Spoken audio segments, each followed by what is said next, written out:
All right, always wondered how to do a load wheel on a Raymond walkie stacker. This is at a Walmart, an RSS40.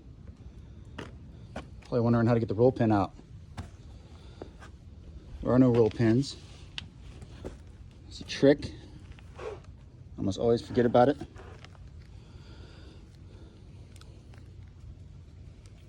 Voila.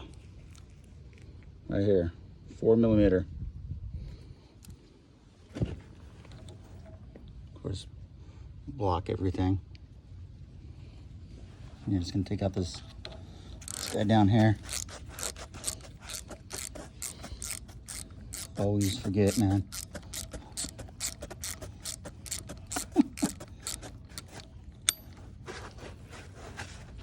Just to remind myself.